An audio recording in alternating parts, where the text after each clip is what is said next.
leche de porcina, también procesados o fase 3. Y venimos durante hace 14 años, venimos trabajando en defensa de nuestro sector. Es muy interesante la tarea que hemos venido haciendo a través de los años, ya que hemos cumplido diferentes objetivos a nivel nacional para poder posicionar el país en los mercados internacionales, hacer marca país. En la parte interna hemos trabajado de la mano con el INVIMA, con el ICA, con el Ministerio de Agricultura, para poder establecer una comunicación entre el sector público y el sector privado que nos permita realizar una mejora en nuestro estatus sanitario, que cada vez lo tenemos mejor, la aceptación de nuevos mercados internacionales y obviamente todo conducido a una mejor calidad de la carne en nuestro país, que más personas puedan acceder, la sepan preparar mejor, las condiciones de almacenamiento, el manejo mismo, evitar contaminaciones cruzadas. Bueno, la mayoría de personas que hoy están participando de este webinar,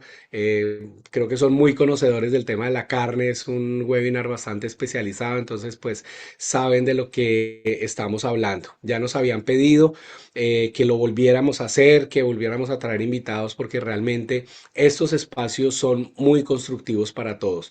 Son espacios donde venimos a aprender, donde venimos a compartir, donde podemos realmente recibir información muy valiosa. Entonces, quiero primero que todo a ustedes agradecerles el dar este tiempo para poder acompañarnos en el webinar el día de hoy.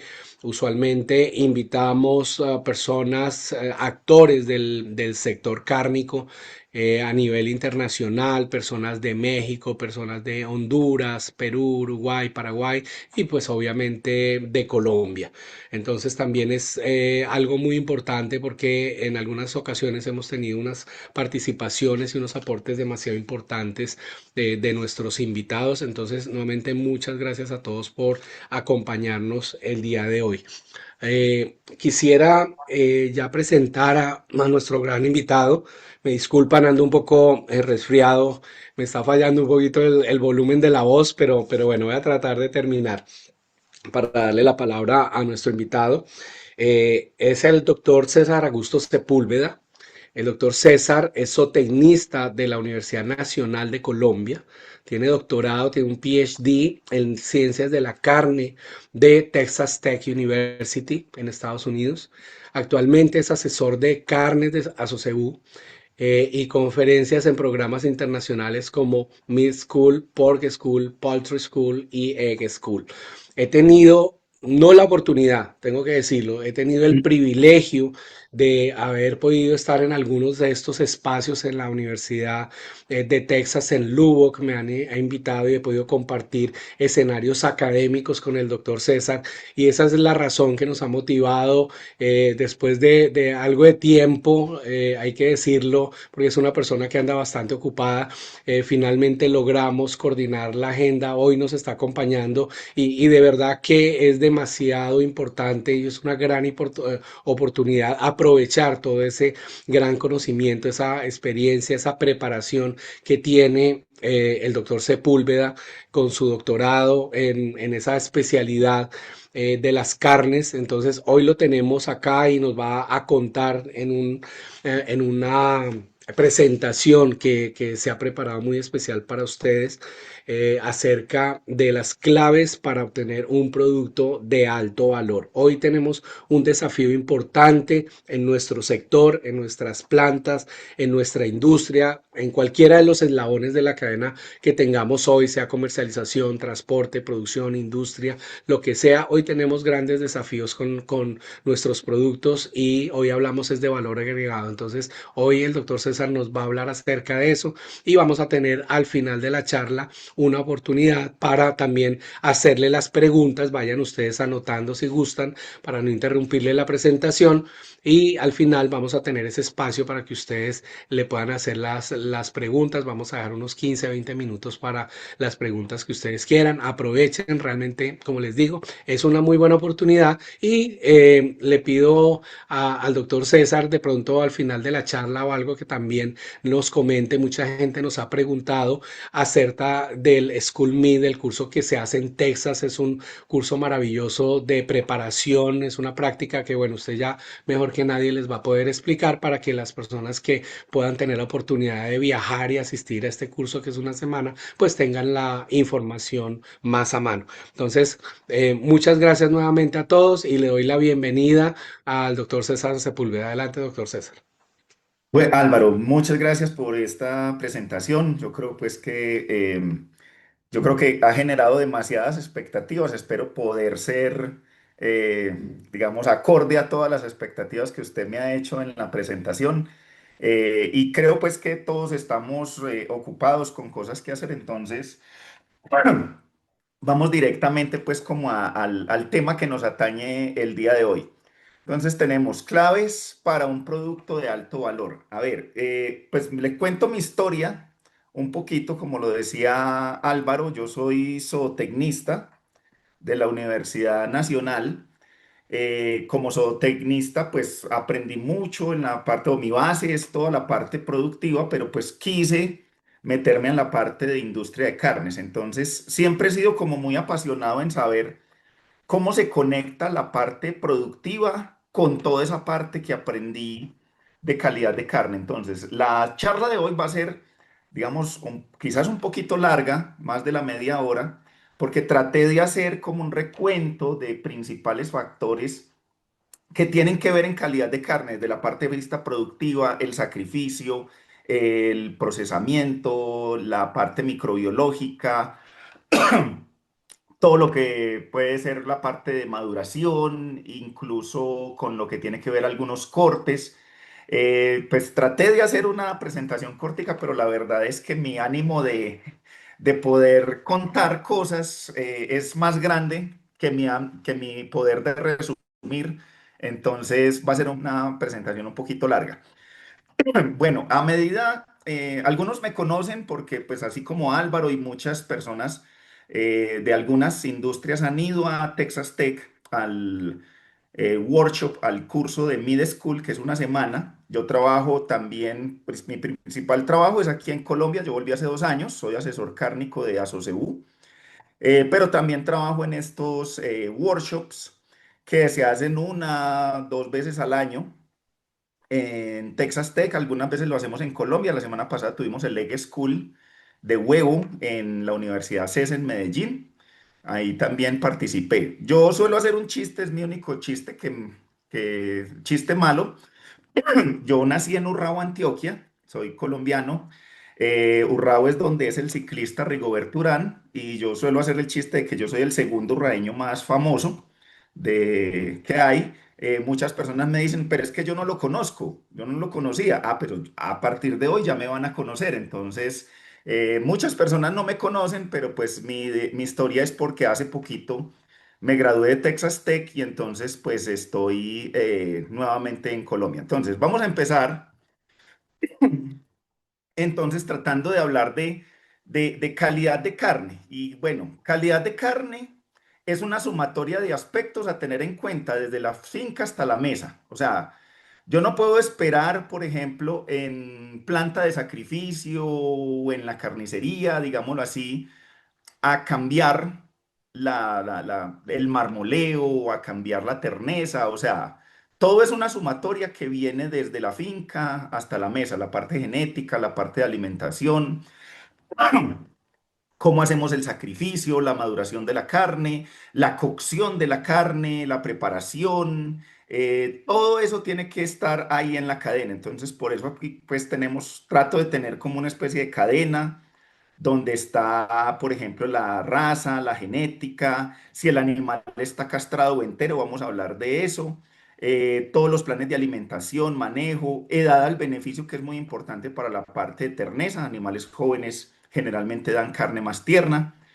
Al momento del procesamiento, entonces hablamos del estrés. Si generamos estrés en el animal, eso se va a ver repercutido en la parte de calidad de carne, terneza, color, velocidad de enfriamiento. Tenemos algunos problemas que si hacemos un enfriamiento muy rápido, muy lento, efecto antimicrobianos.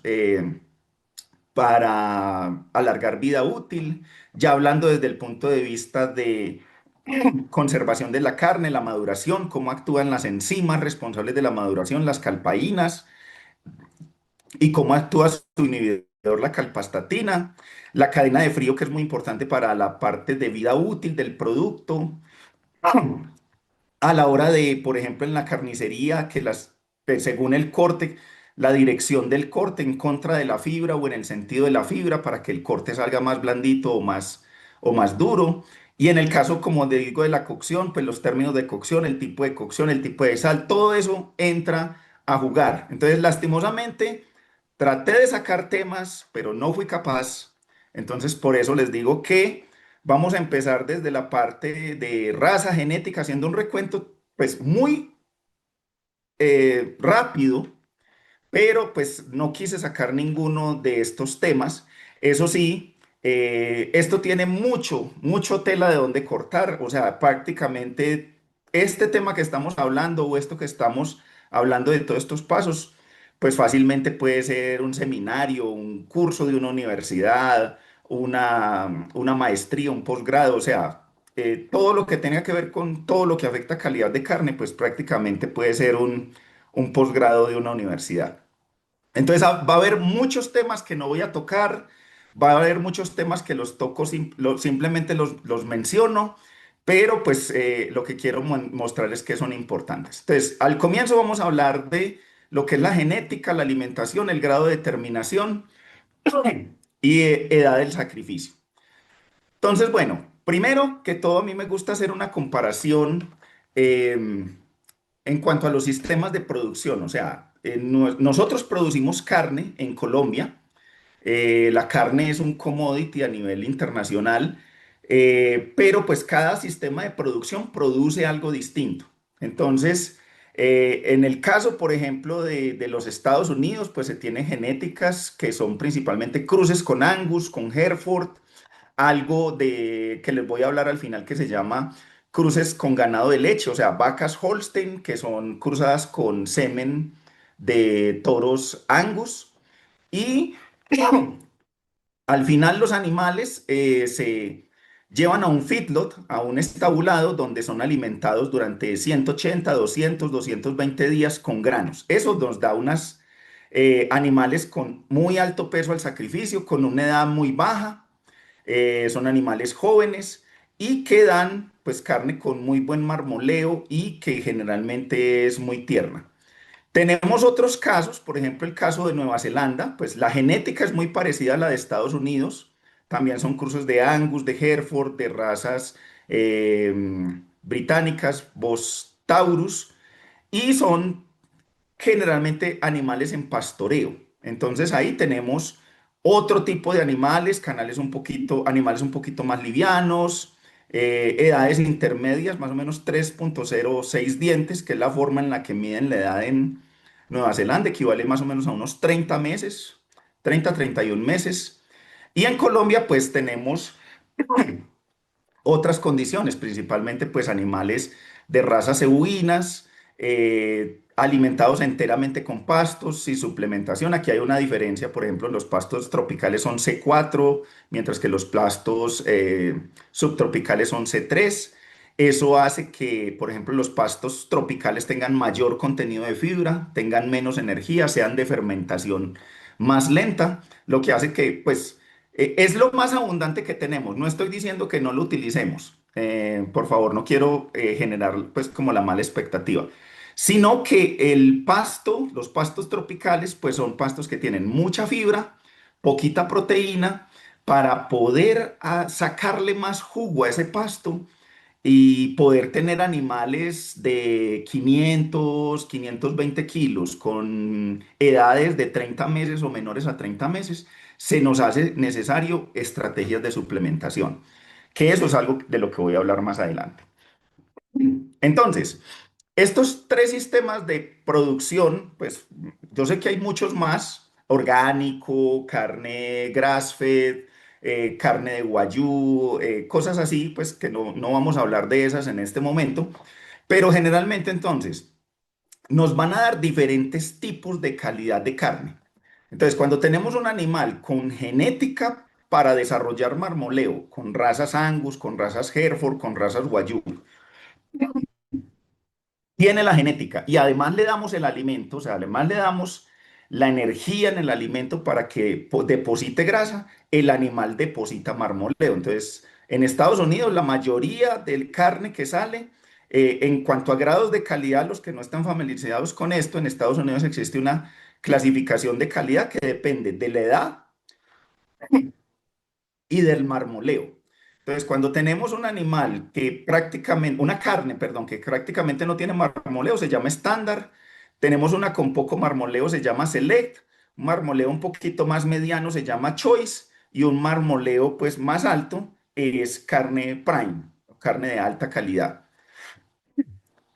El costo, esta es más costosa, este es un valor más medio, este es un valor más económico y este es un valor prácticamente bajo para el estándar de Estados Unidos. Entonces, cuando tenemos la genética y tenemos la alimentación, la mayoría del ganado sale, en el caso de Estados Unidos, Canadá, Europa, cuando utilizan feedlots en Argentina, en Brasil, en Australia, en Nueva Zelanda, ellos pueden producir esto.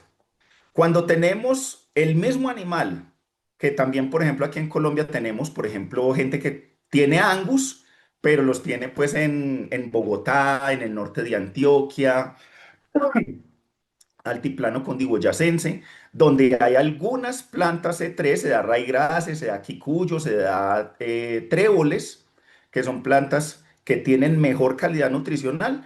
Tenemos la genética, pero de todas maneras el pasto no tiene toda la energía que tiene un concentrado. Entonces tenemos carne de Angus con grasas, digamos, como más intermedias, más por aquí por este lado, que es lo que más o menos se produce en Colombia en nuestras condiciones cuando tenemos ganados Angus. Y por otro lado, pues tenemos pues la carne que más común de nosotros, que es ganado cebú criado en condiciones tropicales.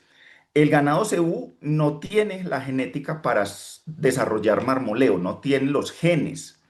Entonces, los genes son, ahorita voy a hablar de ellos, son unos adipocitos que están dentro de las fibras musculares. Entonces, esa genética no está. Por más que engordemos o que le demos concentrado a un animal de razas Bosindicus, ese animal no va a marmolear porque no tiene los genes, no tiene las células dentro del músculo para desarrollar marmoleo. Si lo alimentamos, lo que vamos a hacer es generar generalmente grasa de cobertura, que eso se puede hacer y también es valioso, por ejemplo, una punta de anca con su buen gordito es algo que es muy valioso, pero pues lastimosamente con las razas bosíndicos no vamos a desarrollar marmoleo.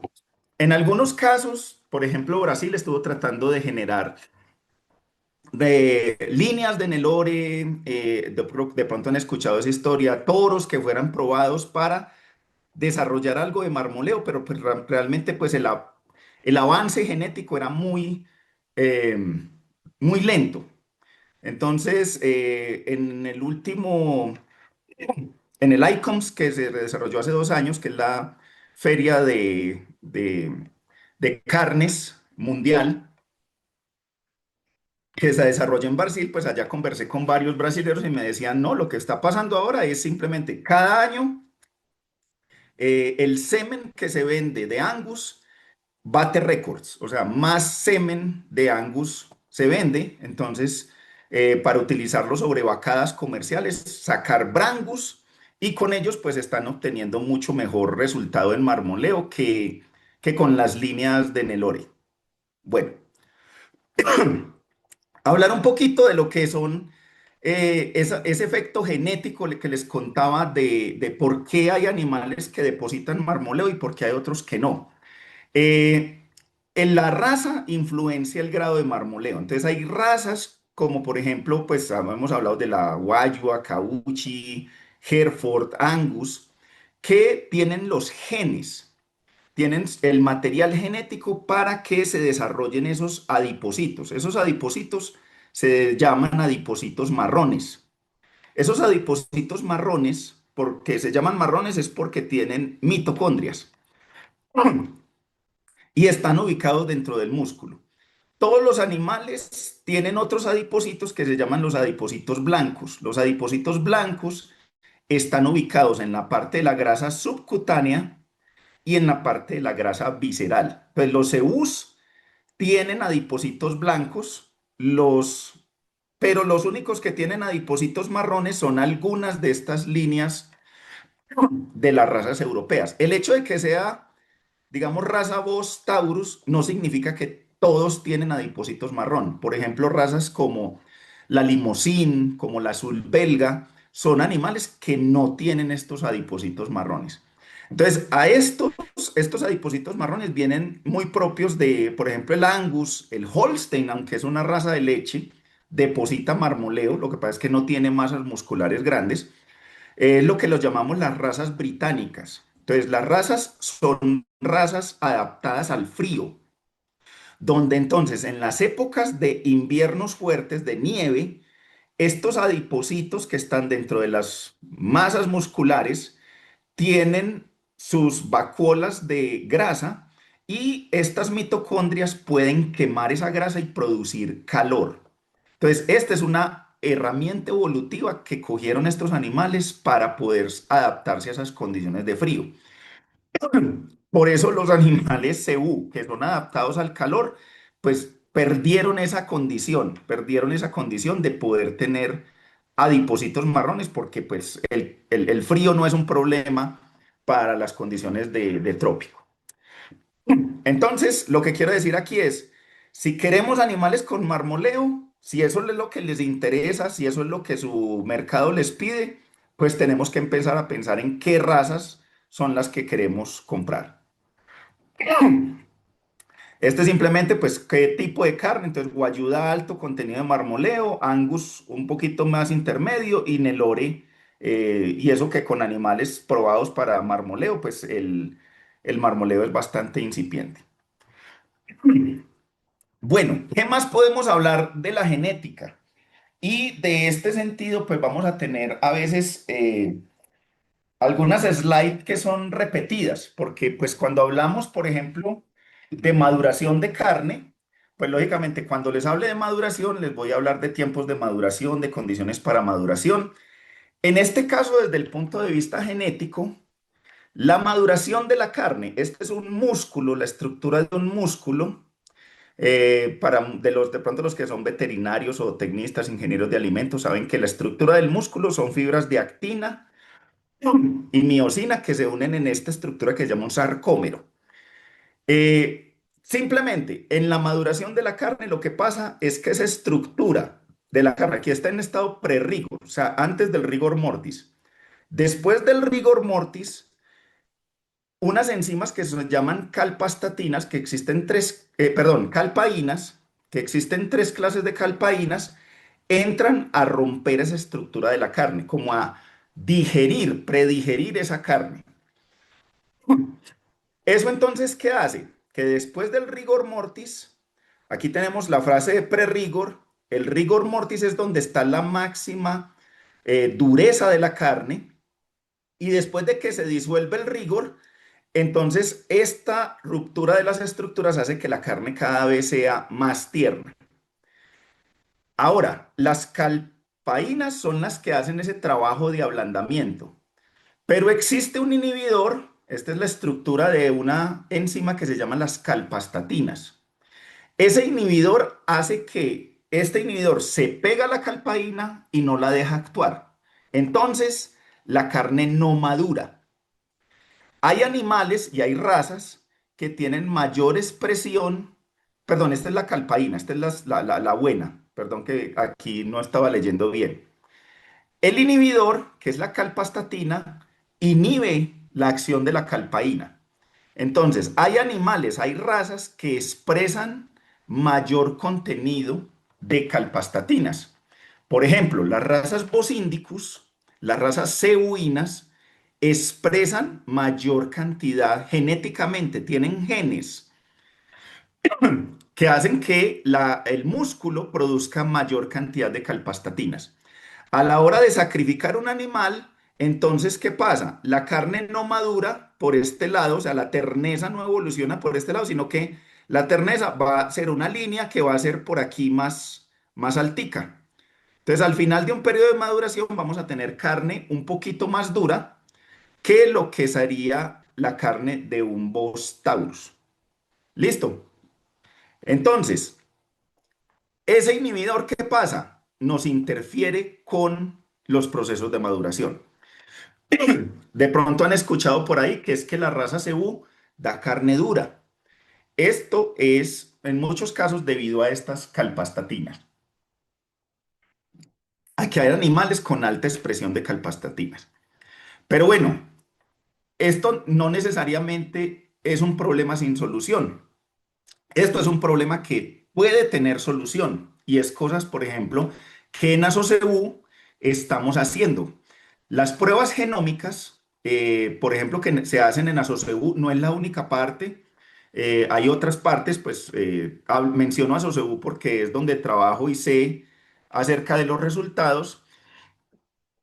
Hay pruebas genómicas donde se puede probar los toros, o por ejemplo, si quieren probar las vacas, también en el caso, por ejemplo, de la leche A2, se prueban los genes de los animales a ver si son capaces las vacas de producir esta leche A2. En el caso de calidad de carne, tenemos unas pruebas genómicas para saber si el animal tiene los genes para las tres diferentes calpaínas y hay una condición en el cual el gen de la calpastatina que es el inhibidor, se encuentra mutado. O sea, si se encuentra mutado, la calpastatina ya no puede interferir con esa acción de maduración. Entonces, dentro de las pruebas genómicas se puede establecer, en este caso, que se tiene un 2 quiere decir que cuando se tiene los dos genes, los dos alelos, estos son los cromosomas del animal. Cuando, por ejemplo, se tiene que la capastatina tiene los dos genes, quiere decir que tanto el gen de la madre como el gen del padre tienen ambos el gen mutado. Entonces, fenotípicamente podemos ver dos animales que son idénticos o con la misma, digamos así, mérito genético, para no decir que son idénticos. Pero resulta que hay uno que tiene genes para carne blanda, o sea, que tiene positivos los genes de calpaína. En este caso, por ejemplo, pues dice cero, es que los dos son mutados, no tienen los genes para esta primera calpaína buenos. Este tiene uno, o sea que tiene uno de los dos genes del papá o de la mamá. En la calpaína 530 tiene los dos, o sea, tiene los dos buenos de la mamá y del papá. Y en el caso de la calpastatina tiene dos, o sea que tanto el gen de la mamá y el del papá, el gen de la calpastatina está mutado, o sea que no interfiere esa calpastatina con la acción de las calpaínas para la maduración de la carne. Entonces, en Asoceu y muchos de los catálogos de toros ya vienen con esta genoma para decir si tienen la genética para carne blanda o no tienen la genética para carne blanda. Entonces, son cosas que podemos ir buscando desde la genética, desde el momento que programamos nuestras vacas con toros, irla programando con un toro para genes de carne blanda y entonces poder tener un producto que va a ser de mejor valor. Bueno, pasando a otro tema, ya empezamos a hablar ya del punto óptimo para llevar los animales al sacrificio. Esta es una pregunta muy recurrente que nos hacen, es, siempre preguntan, ¿cuál es el peso óptimo al sacrificio? Y como a todos los que somos profesionales nos gusta enredar la pita, siempre les decimos depende. Entonces, eh, una de las cosas es que dependiendo de la raza, tenemos animales que son precoces, digamos, de madurez tardía y de madurez muy tardía. En cuanto a carnes, ¿a qué se refiere esto? ¿En qué punto el animal empieza a depositar grasa? En Estados Unidos se habla de la madurez química de la canal. Madurez química quiere decir el alcanzar esta fase fisiológica. Entonces, hay animales, Por ejemplo, la raza Angus es muy precoz, con un peso muy bajo, pues, relativamente a estos dos, con un peso de 450, 500 kilos, logra esta madurez fisiológica. Que tenga más o menos una composición de la canal de músculo de 50%, grasa 35%, hueso el 15%, 500, 550 kilos. Las razas tardías necesitan un peso más alto para empezar a acumular grasa y llegar a esta madurez química, pesos de 600, de 650 kilos. Y por último tenemos otras razas como las Emmental, razas continentales, que son muy magras, la raza azul belga, la raza piemontés. Son razas que necesitan llegar a un peso de 800 kilos o algo así para poder lograr esta madurez fisiológica. Todos sabemos los beneficios que tiene la grasa a la hora de la palatabilidad de la carne. Entonces, razas precoces logran estos niveles de engrasamiento a pesos o a edades mucho más bajas. Voy a pasar esta porque, pues lastimosamente, pues no tenemos mucho tiempo. Eh, Otra condición cuando tenemos los animales es la condición de si tenemos novillos o toros. Yo sé que en Colombia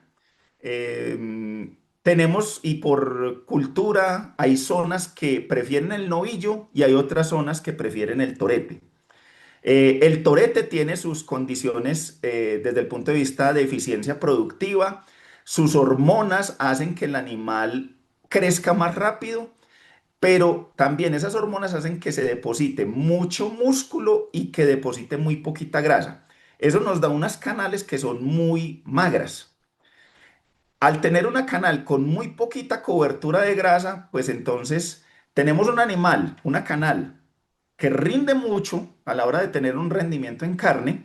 Eso gusta, por ejemplo, mucho en la costa, gusta mucho, por ejemplo, en los llanos orientales. El carnicero le gusta tener muchos kilos de carne para vender un animal que le rinda.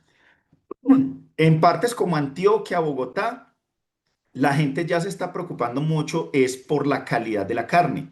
Entonces el novillo crece a una tasa más lenta, pero deposita más grasa, por ejemplo, más grasa de cobertura. Entonces ahí es donde podemos tener puntas de ancas con unas grasitas, capas de grasa importantes, chatas, deposición de algo de marmoleo para cortes de tener más cortes de parrillas, como por ejemplo la cira y cosas así. Entonces, ¿qué es lo que les quiero decir? La condición sexual, sea novillo o toro, influencia también algo que tiene que ver, no solo la cobertura de grasa, sino también la terneza. Se ha encontrado que la testosterona hace que los toretes tengan mayor ganancia de peso, pero en sus músculos tienen un colágeno que es mucho más estable al calor. O sea, un colágeno que es mucho más difícil de romper con la cocción. Entonces, el novillo, productivamente, cuando hablo de productivamente es en la finca, el toro tiene ventajas, gana más peso, rinde más en carne, pero el novillo tiene mejor calidad de carne, carne más tierna y carne con un mejor grado de acabado, con mejores niveles de grasa y de marmoleo. En Estados Unidos, que trabajan solo con calidad de carne, todos los animales son castrados para sacrificio. Eso es una condición que allá es lo más común. Bueno, yo les había contado de que siempre está esta pregunta de que ya no se habla de cuál es el peso óptimo al sacrificio, que la gente le decía, no, que es que 460, hace unos años, que de 430 a 450, ya lo estamos subiendo un poquito.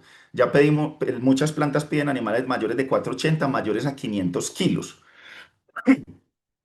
Pero el peso, miren estos tres animales que hay aquí. El peso no significa que el animal tenga el mismo grado de acabado. Y como les digo, para muchos mercados, y ya aquí en Colombia y a nivel del exterior, la calidad de carne tiene valor y significa mucho. Entonces, en estos tres animales tenemos tres, aunque son la misma raza, son Hereford, tienen tres conformaciones diferentes. Una conformación El de la derecha, no sé si como el animal es rojo, no sé si alcanzan a ver el puntero. El de la derecha es un animal que está gordo, que está acabado, que tiene un contenido de grasa en su canal óptimo y que nos va a dar canales que van a ser con una cobertura de grasa bastante importante. Entonces, puede que estos tres animales tengan el mismo grado, el mismo peso, pero tienen diferente grado de acabado. Entonces, este tiene el grado de acabado que está, como se dice, grasoso. Este está en un punto de grado de acabado intermedio. Entonces, se ve la grasa, por ejemplo, en las inserciones de la cola, que no se le vea huecos en la cola, perdón, que no se le vea los costillares, que en el caso, por ejemplo, donde está el pecho, aquí entre los brazos, se les ve, pues, digámoslo así, como el grado de acabado del animal. Este está en un grado más intermedio, que sería, pues, como estas canales que son apetecidas por la industria desde el punto de vista de calidad de carne. Y podemos tener un animal que tiene el peso del sacrificio, pero como es tan grande, como es tan alto, como tiene una caja, una conformación tan grande, él tiene los 500 kilos, pero todavía no ha depositado grasa o no ha depositado la grasa suficiente.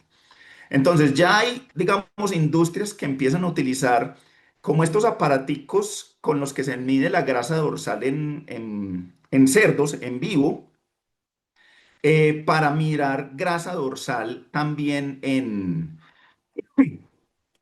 los animales. Entonces, estableciendo, por ejemplo, valores óptimos según lo que la empresa quiera, la planta necesite, digamos de 6 a 10 milímetros, que sería pues más o menos un centímetro de grasa dorsal. Yo puedo testear los animales en planta o a ojo, como les digo, en la base de la cola, en el lomo, en los costillares, en el entrepecho, testear los animales para el grado de acabado. Y entonces, más que hablar de un peso óptimo al sacrificio, necesito hablar es de un grado de acabado óptimo al sacrificio. Si yo por más comida que le dé a este animal de la derecha, el peso que va a ganar es muy poco.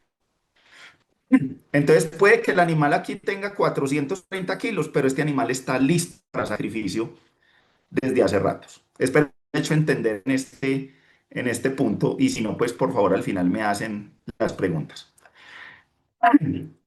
Bueno, ¿cómo hago para obtener entonces animales jóvenes, o sea, 30 meses, 28 meses, 26 meses, con buenos pesos, 480, 500, y que tengan canales con buenos grados de acabado?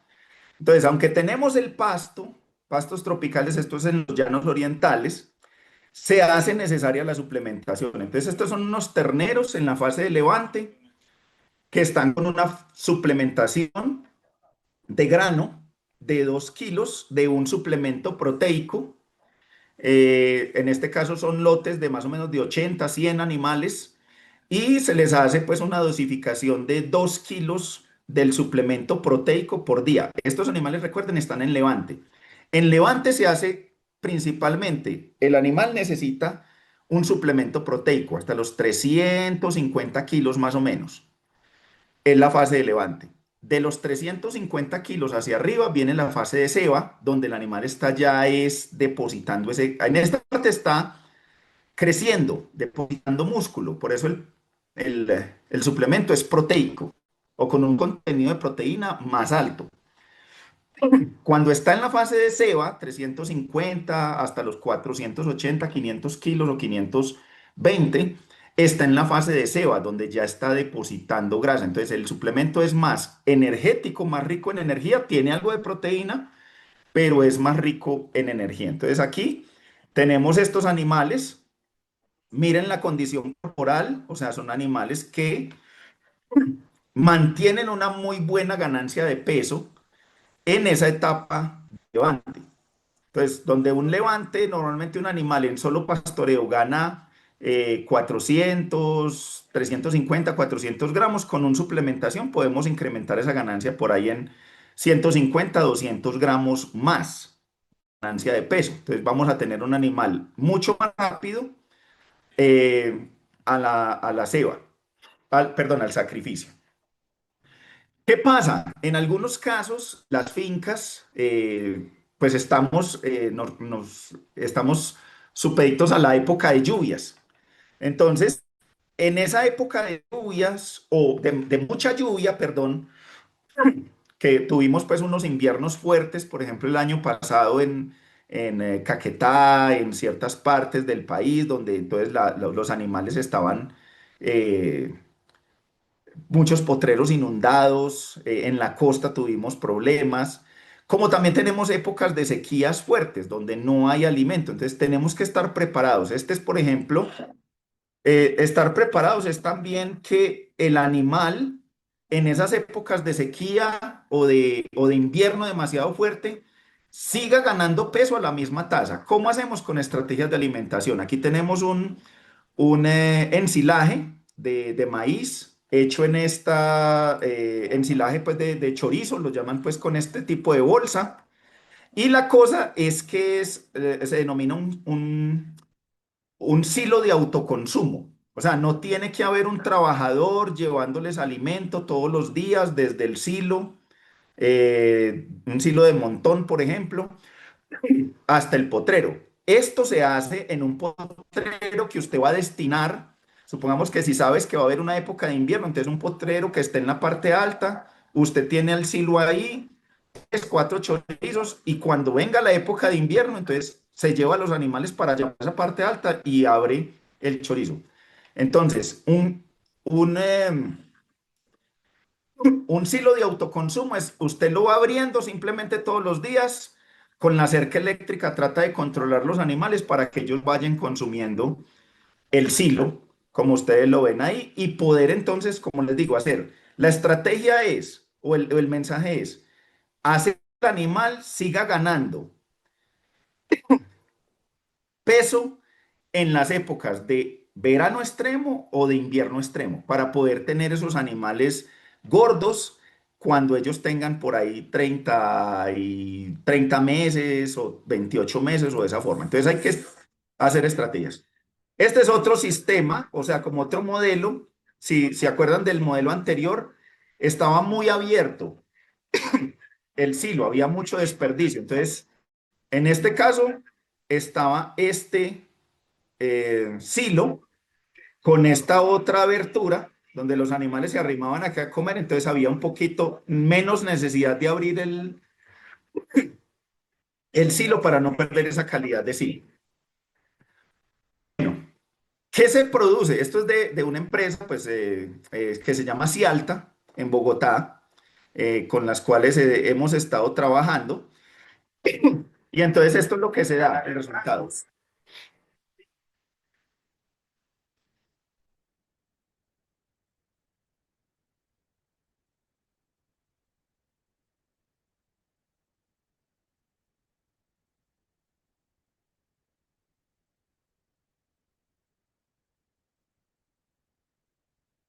Entonces, aquí en la izquierda, no sé si alcanzaron a escucharme, estos son animales brangus sin jiba, o sea, que eran cruzados vacada comercial con angus,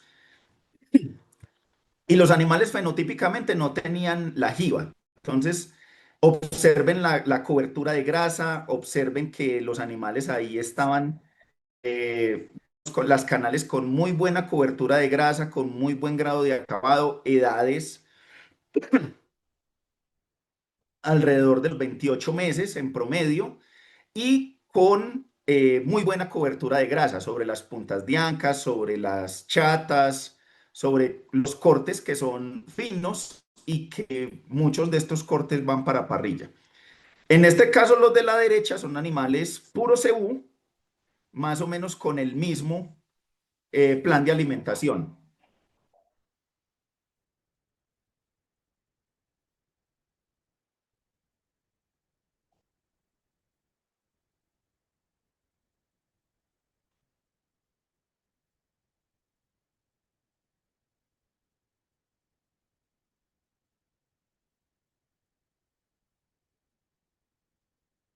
Entonces, aquí teníamos ya, estos fueran animales puros cebú. Entonces, grasas de cobertura buenas, importantes.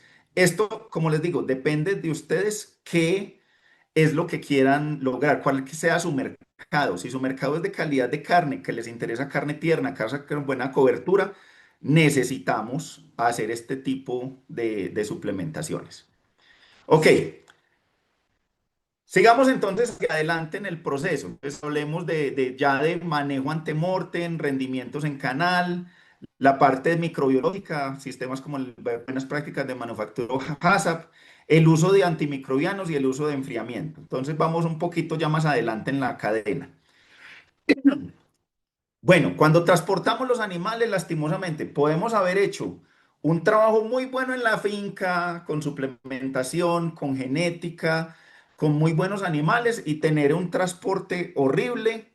Yo sé que no estamos libres, por ejemplo, pues de un paro, de cosas así por el estilo, pero también hay cosas como, por ejemplo, transportar animales en horas frescas del día, que los transportes no sean muy largos, pero a veces damos con condiciones de conductores inexpertos, accidentes, trayectos muy largos, problemas en carreteras, donde por un lado tenemos aumento de carnes oscuras, vamos a hablar de eso más adelante, carnes con problemas DFD, carne oscura, firme y seca, que proviene de animales que son estresados. Podemos tener daños en la canal, hematomas, golpes, fracturas, cuando por ejemplo metemos más animales de los que es. Yo los invito, o sea, no sé si, por ejemplo, si hay ganaderos aquí o si hay personas de plantas, no sé, siempre hablamos de que a un camión le caben 14 animales, pero eso era cuando teníamos animales de 450 kilos. Ahorita que estamos llegando a pesos de 500, 520 o incluso más altos, le seguimos metiendo los mismos 14 animales. Entonces puede que un camión ya con animales más grandes ya no sea para 14, ya sea para 13 o para 12. No hacemos la labor de medir un camión para sacar el área y pesar nuestros animales para saber cuántos animales caben en ese camión. Entonces, esa es una cosa que no hemos reajustado en muchos de los casos con muchas de las fincas y estamos teniendo muchos problemas de hacinamiento en corrales, de hacinamiento en los carros, porque no hemos hecho esos reajustes. Movilización de animales muy importante. Si tratamos de tener los animales calmados, los animales van a tener menos estrés, van a generar menos problemas de carnes oscuras. Esto, pues, el que se quiera meter, la doctora Temple Grandin tiene mucho sobre movilización de animales, sobre construcciones, sobre cómo hacer que el animal tiene esa, digamos, característica de seguir al líder, de moverse en semicírculos. Nosotros tratamos de hacer los corrales cuadrados y realmente esa no es eh, digamos, como la naturaleza de los animales. Los animales tienden a moverse en círculos, en tratar de seguir un líder. Cuando tenemos esto, cuando el animal no ve para dónde va, el animal simplemente sigue ¿cómo se dice? Ese instinto de seguir el que va adelante y trata, el animal piensa cuando se mueve en semicírculos que el animal vuelve al mismo punto donde estaba. Entonces, cuando el animal se mueve hacia en círculos, él tiene la idea de que vuelve al mismo punto. Entonces, esto hace que el animal se mueva mucho más fácil. Cosas que pasan en planta, por ejemplo, cambios de luz, cambios de pintura, cambios de piso. El piso está mojado, en una parte el piso está seco, en la otra está mojado. Eso hace que el animal ahí mismo, cuando llega a esta área, el animal se pare, deje de caminar y empiece a mirar aquí qué es lo que está pasando. Y entonces, ¿qué hacemos? Pues entonces le pegamos, lo chuzamos, le utilizamos la picana eléctrica para que el animal ande. Entonces, cosas como poner reflectores, poner luz, que no haya cambios de luz, que no haya cambios de pintura, que no haya cambios. Todo eso hace que el animal no se rehúse a caminar y que no tengamos que pegarle, que acosarle, que gritarle, lo cual va a hacer que se aumente las condiciones de carnes oscuras, como vemos, por ejemplo, aquí. Carne normal, carne oscura, que está muy ligada a la parte de estrés. También en la parte que tiene que ver en la planta en el frigorífico con la eficiencia del aturdido. La eficiencia del aturdido es que el golpe, el disparo se ha dado, por ejemplo, en la parte que debe ser. Hay pistolas de aturdido que son de mediana presión y otras que son de alta presión y alta penetración. No sé en sus plantas, el que esté aquí que sea de planta, por ejemplo, cuando tenemos búfalos, los búfalos tienen el tamaño de este hueso frontal, el grosor de este hueso frontal es más ancho. Entonces, por ejemplo, las pistolas de alta penetración y alta presión son muy útiles para búfalos o para animales que son viejos. Cuando tenemos un toro de 800, 900 kilos, generalmente quedan mal aturdidos con la pistola. ¿Por qué? Porque se necesita más penetración y más presión. Entonces al animal hay que darle dos, tres disparos, lo cual incrementa pues el estrés. Entonces ahí, dependiendo del tipo de animal que estemos, pues debemos seleccionar la pistola con la presión, con la penetración, el entrenamiento que le debemos dar al operario. Hay auditorías que son pues hechas por la doctora Grandin en que, por ejemplo, medir, irse a la planta de sacrificio, mirar las cabezas y contar 100 cabezas y establecer un sistema de puntajes. Bueno, ¿cuántos disparos fueron exactamente en el punto que se espera, donde está esta X, cuántos disparos fueron efectivos, cuántos fueron por aquí, pues por fuera del radio, cuántos animales necesitaron dos disparos para un efectivo aturdido, el hecho de medir, por ejemplo, vocalizaciones en planta de proceso, animales que de pronto quedaron conscientes. O sea, todo eso son auditorías que se pueden hacer para medir esta parte de bienestar animal y reentrenar el operario de ser necesario o revisarle el dispositivo. Todo eso son cosas que nos da información esas auditorías de bienestar animal en la parte de sacrificio. Bueno, eh, hay una tendencia que no es solamente a nivel Colombia, sino que es a nivel mundial. El que tengamos animales con mayores pesos del sacrificio. Y uno pues puede decir, ah, sí, no, pues yo si dejo los animales 4 años en el potrero, pues ellos salen con un mayor peso. Pero la idea es, como decíamos en la parte de suplementación, cómo tener animales con mayor peso al sacrificio, pero animales que sean jóvenes. Entonces, ahí vienen las estrategias de suplementación. Pero a nivel de planta, o a nivel de los que compran, por ejemplo, no sé, Colanta, Cialta, diferentes supermercados que compran animales, les está interesando animales más pesados. ¿Por qué? Porque a medida que el animal incrementa, aquí tenemos en el eje de las Ys el peso vivo, que sería representado por esta barra azulita, y la línea roja representa el rendimiento en canal. Estos son datos de Estados Unidos, son datos con animales Bos Taurus para que no me empiecen a decir que un animal con 452 no rinde 58%. Estos son pues datos de Estados Unidos. Pero ¿qué indica la tendencia? Que a medida que tenemos animales más pesados, la proporción de su piel, la proporción de sus órganos es menor, entonces son animales que rinden más en canal. Entonces, por eso les interesa a las plantas y a los procesadores tener animales más grandes, más pesados.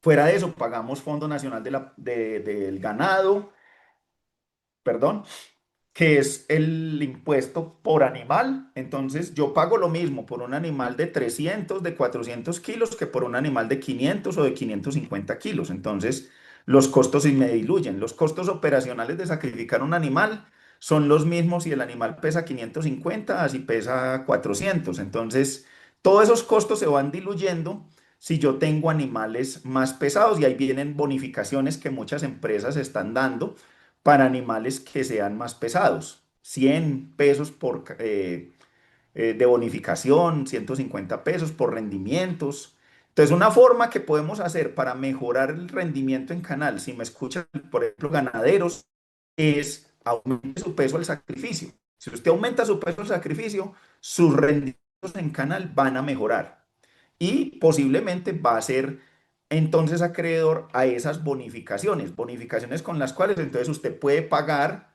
los costos de la suplementación. Entonces, en ese sentido, es un gana-gana. Bueno, vamos a hablar de microbiología. Pues en Texas Tech, en los cursos, pues hay un profesor ecuatoriano, Marco Sánchez, que es pues mucho más, mucho mejor que yo porque su enfoque es la parte microbiológica. Pues lógicamente yo tomé cursos de buenas prácticas, pero mi enfoque más que todo es calidad de carne. Pero pues podemos ver cosas que se han hecho, trabajos de investigación, por ejemplo, en este caso el de la izquierda es dónde es más fácil o más frecuente encontrar Escherichia coli o estas STEC que son O157H7. ¿Dónde es más fácil encontrar Escherichia coli? En la piel de los animales. Entonces, en las heces, en las patas, en los flancos, en la parte de la espalda, en la boca. Entonces, son trabajos, ¿dónde está la contaminación para poder ir allá a ese punto y entonces ajustar mis buenas prácticas de manufactura en planta o mi plan HACCP a esos puntos donde el animal es más contaminado? Lastimosamente aquí en Colombia, yo sé que, pues, yo no lo he leído, puede que exista, pues no quiero decir que no existe porque puede que me equivoque, pero yo no lo he leído hasta ahora, pues, un ensayo, y si, por ejemplo, si alguien lo sabe, por favor, recomiéndeme el artículo, de muestrear el animal que llega para ver dónde hay mayor contaminación, dónde está la mayor contaminación, para saber dónde aplicar de pronto mejor duchado, mejor todas estas cosas. Pero esta es información que se puede sacar de ahí, donde el animal está mucho más contaminado cuando llega a la planta. Procedimientos, por ejemplo, pues este es lo llamamos aquí al aculatado, en inglés lo llaman el bunging, el anulado del ano, poner la bolsita para prevenir contaminación fecal. Cuando tenemos procedimientos como las descueradoras que van hacia arriba, la piel generalmente va a estar húmeda, la contaminación entonces puede, digamos, rodar desde la piel hacia la canal. Entonces, por eso pues es tan usado desde el punto de vista de buenas prácticas de manufactura las descueradoras que van hacia abajo. La descueradora que va hacia abajo necesita unas personas que estén separando la piel de la grasa, porque las descueradoras que van hacia abajo generalmente arrancan la grasa. Mucha gente prefiere las descueradoras hacia arriba porque desprenden menos grasa de la canal, pero tienen el problema microbiológico. Las descueradoras que van hacia abajo no tienen ese problema microbiológico, pero sí se necesita operarios que estén ahí, que sean muy rápidos para que no se quite esa grasa de la canal. Es muy, digamos, como muy duro cuando uno, por ejemplo, lleva animales que tengan muy buena cobertura de grasa, que tengan muy buen grado de acabado y que la descueradora después se le arranque esa grasa y ya entonces esa chata pues no quede valiendo lo que debería valer porque prácticamente no tiene la cobertura de grasa necesaria. Problemas, por ejemplo, de animales demasiado llenos al momento del sacrificio, pues el ayuno ayuda a que la víscera esté vaciada y que haga que haya menos probabilidad de que se degeneren estas punciones, estos accidentes. Ya cuando tenemos un plan HACCP, pues el plan HACCP tiene que tener unas acciones correctivas para este tipo de canales donde haya contaminación. Pero bueno, entonces, buenas prácticas de manufactura, hacer una buena manufactura, saber de antemano, antes de dónde mis animales son más contaminados para poder ahí ser mucho mejor o orientar mis buenas prácticas de manufactura hacia eso. Pero también en Estados Unidos y en partes se utilizan las intervenciones antimicrobianas. Entonces, lo que me haya logrado contaminar, lo que no pude prevenir con buenas prácticas, lo mato con los antimicrobianos. Entonces, en esto tenemos varias formas. Podemos utilizar antimicrobianos o, por ejemplo, con esa información que les decía de dónde el animal está más contaminado. Estos son en Estados Unidos. Es muy común que, pues como el animal está en un feedlot y se echa pues como si fuera un pollo, como en un galpón, muchos desarrollan estas costras de boñiga. Entonces, eso se tiene que retirar pues con agua a presión y a veces se utilizan algunos agentes antimicrobianos, agua con cloro, bacteriófagos, que son pues como virus que atacan E. coli, que atacan salmonela, eh, clorato de sodio, diferentes cosas para hacer que, digamos, disminuir la carga microbiana de esos animales durante la ducha. En muchas de las partes de nosotros utilizamos duchas para calmar los animales y a veces utilizamos pues mangueras para reducir esta cantidad de microbios o de boñiga visible en la piel. Cuando tenemos animales en planta en Estados Unidos, se utilizan muchos antimicrobianos y podemos utilizar, digamos, antimicrobianos químicos o intervenciones antimicrobianas de tipo físico. De tipo físico, ¿qué significa? Vapor, agua caliente, es cambio de temperatura, es un tipo físico. Cuando utilizamos un ácido láctico, un ácido cítrico, un ácido acético, es una intervención. Entonces, se utilizan mucho en Estados Unidos varias intervenciones en el proceso, o sea, no solamente una al final cuando tenemos ya la canal lista con ácido láctico, algo, sino que el proceso se van combinando. Entonces, un ejemplo, uso de agua caliente, lavados con agua caliente 82 grados Celsius, por encima de 82 grados Celsius, para remover contaminación visible y eso causa como una especie como durante unos 4 o 5 segundos, hace que los microbios que estén por encima reciben este choque térmico y eso reduce contenido bacteriano. Hay otras cosas que se utilizan, por ejemplo, como la aspersión, el aspirado con vapor. El aspirado con vapor son unas maquinitas especiales donde se van a los puntos que son más riesgosos. Por ejemplo, cuando hacemos el corte entre pierna para empezar el descuerado, el corte que hacemos en el abdomen para hacer el eviscerado. Esos generalmente son puntos, la parte del brazo donde hacemos el descuerado, son generalmente puntos donde hay contaminación, porque no es tan fácil, digamos que el operario tiene que coger la piel con los guantes, el cuchillo con el cual está entrando, entonces son puntos donde se sabe que durante el proceso de faenado se va a generar contaminación. Entonces, esta aspiración por vapor lo que hace es succionar como la humedad que hay en esa superficie. Al succionar la humedad, pues se va a llevar las bacterias, pelos, residuos que hayan quedado en la entrepierna, de la parte del aculatado, toda esta parte del abdomen donde hicimos el aviscerado, toda esta parte de acá donde se hizo el descuerado de los brazos, están los lagartos. Entonces, ir a las partes que sean más contaminadas. Tendría que, pues en Estados Unidos se hizo mapeos de la canal, evidenciar después del descuerado donde había más contaminación y se establecieron estas partes como las más importantes para hacer este aspirado por.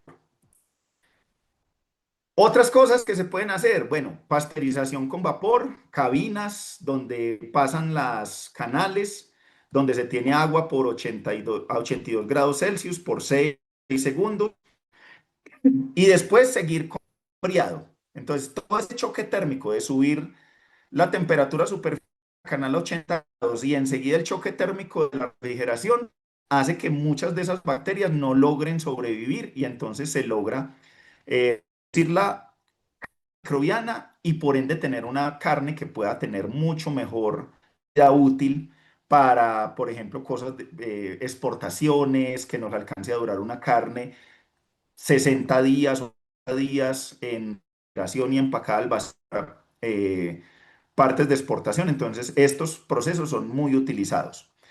Lavado con soluciones ácidas, este sería pues como el último punto porque pues esto deja la aspersión y se va a refrigeración, deja un efecto residual. Usted deja, pone el ácido láctico, niveles muy utilizados en Estados Unidos, 2,5, 3%. Ahorita hay plantas que quieren un mejor, eh, una mejor acción, van a niveles del 4 hasta 5%, pero entonces lo que hay es un efecto residual en la cava. Entonces usted aplica el ácido láctico, lo lleva a la cava, entonces el ácido láctico va a funcionar durante varias horas durante ese proceso de reacción. Entonces, estos son intervenciones antimicrobianas que se hacen en los Estados Unidos. Esta es una publicación hecha por el doctor Marco Sánchez, allá de Texas Tech. Esta es una publicación del equipo de inocuidad de alimentos. Ellos, Marcos, está trabajando mucho en algo que se llama el biomapeo de una planta de sacrificio. Entonces, en el caso de biomapeo, tenemos diferentes puntos. Esto para que sepan, o sea, cada figura es una diferente parte del animal. O sea, el shank es la pata trasera, los lagartos traseros. El inside round es el centro de pierna, la tabla, la parte interna pues de la pierna, lo que es la poste, no, es la tabla en Medellín, centro de pierna en Bogotá y pues lastimosamente no me sé los nombres de otras regiones de Colombia, pero es la parte de la entrepierna. Aquí en la parte de la línea media, que es donde se hace la evisceración, y aquí el brisket, que sería el pecho. Entonces, aquí está la escala, son las unidades logarítmicas, en este caso son mesófilos, y están las diferentes etapas del proceso. Entonces, antes de visceración, o sea, ya tenemos la canal sin, eh, sin la piel. Poseviscerado, ¿cómo se ve? No sé si conocen este sistema de gráfica, esto se llama box plot en inglés o cajas y bigotes. Lo que indica cada uno de estos punticos es una observación. La caja indica el 50% o ahí estaría contenido el 50% de los datos. Un 25% está aquí en esta línea hacia arriba y otro 25% está aquí en esta línea hacia abajo. Entonces, cuando ven que la cajita es muy chiquita, quiere decir que los datos están concentrados en esa área. Cuando el box plot, la cajita es muy abierta, quiere decir que los datos están muy regados. Entonces aquí tenemos datos desde 2,5 logaritmos hasta casi 6 logaritmos. Eso es lo que quiere decir cuando ven muy abierto o muy cerrado. Entonces, aquí tenemos previsceración, posevisceración, en la parte del final, del riel final, perdón. Después de las intervenciones antimicrobianas, después de la parte del enfriamiento, o sea, después de 24 horas del enfriamiento, como canal fría antes de entrar al proceso de desposte y ya después propiamente en el desposte cómo está ese conteo. Entonces, si observamos las canales de alto nivel, aquí vemos, digamos, puntos o zonas de la canal donde la intervención antimicrobiana sirvió para bajar la contaminación, pero por ejemplo vemos que aquí en el shank, en la parte pues de los brazos delanteros, prácticamente la intervención no hizo ningún efecto. Y eso tiene un sentido de que como la canal está colgada hacia abajo, cuando hacemos una intervención antimicrobiana con vapor, con agua caliente, con ácido láctico, pues toda la suciedad, todas las bacterias chorrean de arriba para abajo. Entonces, con estas intervenciones, aunque las intervenciones fueron muy buenas para la pierna, porque digamos como que lavaron la pierna, lavaron esa parte de la tabla del centro de pierna, toda esa contaminación rodó hacia abajo. Y entonces prácticamente en los chunks ahí no hubo prácticamente ninguna diferencia. Pero bueno, toda esta información te da información de cómo está tu proceso. es bastante interesante lo que logran estos mapas, estos biomapas, porque tú puedes detectar cuáles son mis puntos de proceso más contaminados, cuáles son los lotes de que yo proceso que vengan más contaminados o menos contaminados. Si yo tengo lotes que yo ya sé que vengan muy contaminados, yo puedo programarlos para que se hagan al final del proceso y empezar por los lotes que generalmente son más limpios para que la calidad de mi producto sea igual. Si yo proceso primero un lote que es muy con mucha carga bacteriana, lo que voy a hacer es que voy a ensuciar mi línea y después todos los animales van a salir mucho más contaminados. Entonces, todos mis animales, mi carne va a salir mucho más contaminada. Entonces, todo esto es información que se logra obtener desde el punto de vista microbiológico. Eh, Otra cosa que entonces, como les digo, que a veces voy a repetir slides, porque estamos hablando en esta parte de sacrificio y la parte de enfriamiento. eh, ¿Cuál es el problema entonces, por ejemplo, con los toros o con los animales que tienen muy poquita grasa de cobertura a la hora del enfriamiento? La grasa de cobertura funciona como un aislante térmico para prevenir que la gente en las plantas lo llaman para que la canal se quema, que la canal se quema con el frío cuando está muy descubierta de grasa. La grasa es un aislante térmico, permite que la carne se refrigere de forma lenta.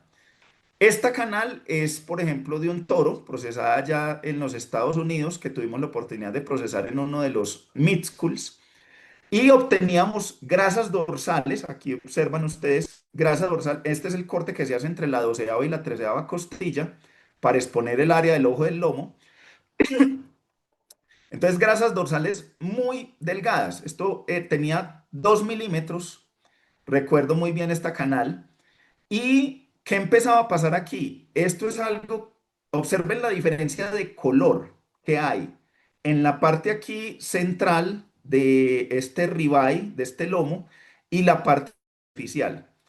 Esta diferencia de color es porque esta parte externa que estaba sometida pues como a todo el frío, se enfrió muy rápido y se generó un problema que se llama acortamiento por frío. En inglés se llama cold shortening. A este problema como tal, así como esta, se le llama el anillo de color. Entonces, esta parte central tiene un color, digámoslo así, normal, porque se enfrió más lento. O sea, el calor, esta parte se enfrió más lento, entonces tuvo ese descenso de pH, ese enfriamiento, como debía ser. Esta parte externa tiene este color así porque aquí hubo el acortamiento por frío. El acortamiento por frío es que cuando tenemos esta parte que se llama cold shortening, es que la temperatura del animal, la temperatura de la canal, perdón, en este momento, estaría por debajo de los 12 grados y el pH todavía no ha bajado por debajo de 6. Entonces, esta línea negra que se ve aquí es pH por debajo de 6. Y si la temperatura de esa carne está por debajo de 12 grados centígrados, entonces eso causa que el calcio que actúa, por ejemplo, en el proceso de maduración, que está en el retículo sarcoplasmático, se salga todo completo y causa una contracción muy fuerte de la actina y la miosina. Entonces eso crea que la estructura de la carne se cierra. Entonces este acortamiento por frío causa una carne muy dura. Entonces ese es un problema que tenemos con las canales que son muy desprovistas de grasa. Yo puedo tener un novillo desprovisto de grasa, sí, si mi novillo está flaco, o sea, no es una condición solo de los toros. Si mi novillo, si mi vaca, si el animal que yo sacrifico está flaco, se le ven las costillas, no tiene grasa en la cola, en el pecho no se le ve pues como sus buenos depósitos de grasa. Cuando yo descuere este animal, va a ser una canal así, sea novillo, sea toro. Lo que pasa es que traigo el ejemplo de toro porque es lo más común. Por efecto de las hormonas, él no deposita grasa. Entonces, este es un problema que es muy común para la parte del acortamiento por frío. ¿Cómo lo corrijo? Ahí viene la parte que tiene que ver con la estimulación eléctrica. Con la estimulación eléctrica, cuando yo tengo la canal, puede ser con el animal todavía con la piel, sin descuerar, sin eviscerar, o en este caso a la media canal, puede ser con electrodos, como está en este caso el ejemplo, o en este otro ejemplo, pues simplemente con tubos que tienen la resistencia, uno donde está pues el polo a tierra y otro donde está la corriente. Se hace pasar una corriente y lo que hace esta estimulación eléctrica es disminuir el pH. Entonces, estas contracciones disminuyen el pH, entonces yo puedo hacer un enfriamiento rápido porque ya mi canal tiene un pH por debajo de 6. Entonces, cuando yo llegue a la temperatura de 12 grados, no va a haber ese acortamiento por frío, que es lo que muestra aquí. Entonces, aquí muestra la línea verde. Cuando hay estimulación, el pH va rápidamente y entonces eso da carne blanda. Cuando no hago estimulación eléctrica y tengo un enfriamiento rápido, entonces el pH se continúa siendo alto y cuando la temperatura llegó a -12, entonces se da el acortamiento por frío. Espero haber sido claro con esto. De todas maneras, al final, sí, cualquier pregunta, por favor, para que dejemos este tema bien claro. Bueno, vamos a hablar ya de maduración, cadena de frío y exhibición. Ya este es el último tema. Espero que no. Son las 10, carajo. Es que yo me pongo a hablar y me emociono.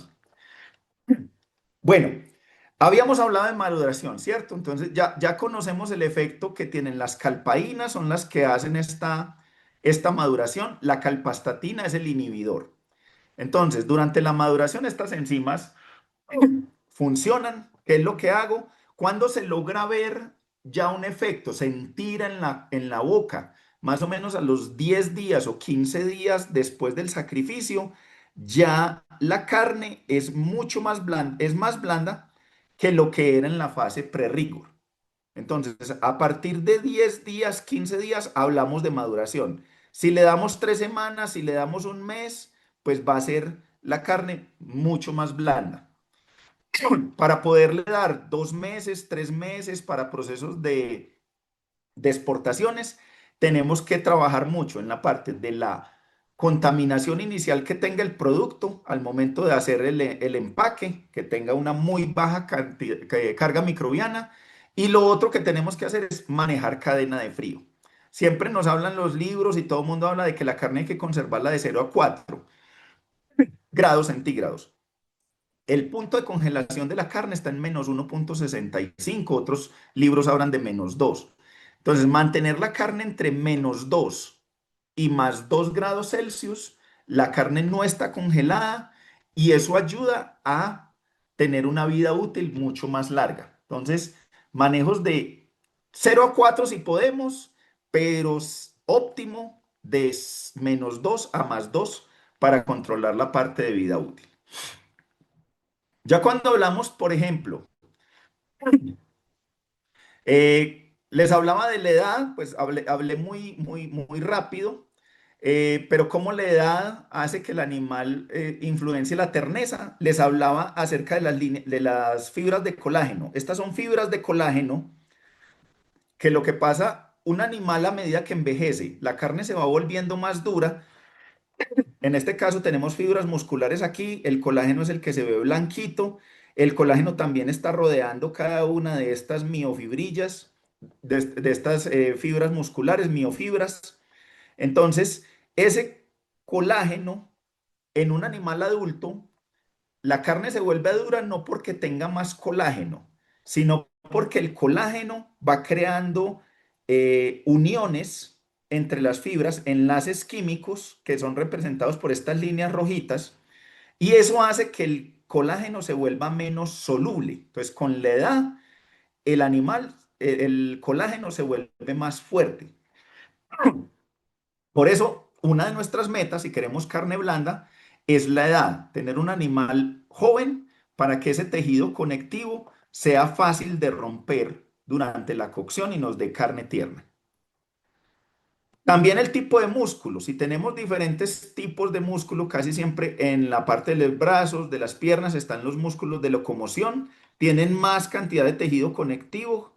Entonces, estos son cortes con los cuales tenemos que pensar en diferentes métodos de cocción. Vamos a hablar de esos por ejemplo, cortes con alto contenido de tejido conectivo, los lagartos, tenemos que pensar en cocciones largas y húmedas.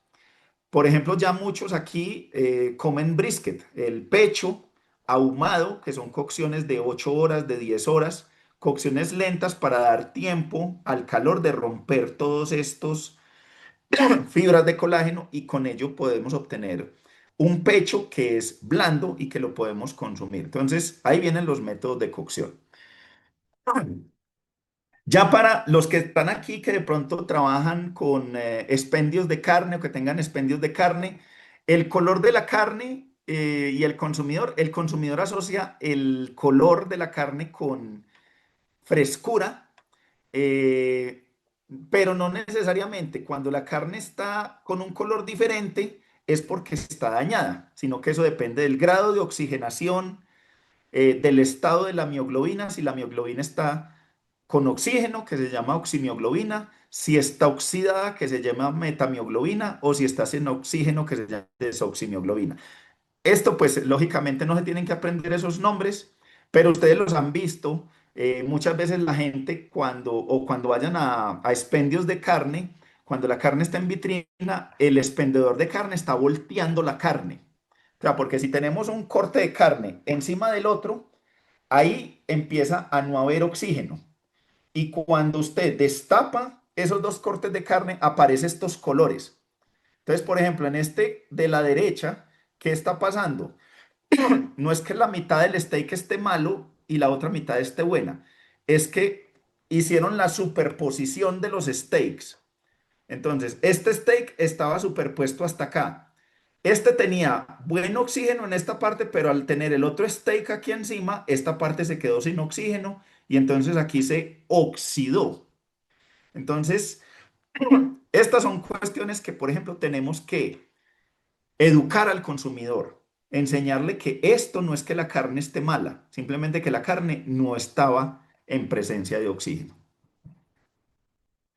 No me voy a centrar en esto porque es un tema muy largo, o sea, esto sería prácticamente una sola exposición hablar de color de la carne, pero simplemente que tenemos que tener buen manejo, aprender de color de la carne, aprender de los estados que hace que mi carne se vuelva eh, en color oxidado, metamioglobina, café, parda, porque siempre el consumidor va a mirar el color de la carne y va a querer ver una carne así, rojita, color rojo cereza, brillante, y eso lo asocia con frescura. Entonces, esta va a ser como lo que queremos que nuestro consumidor observe.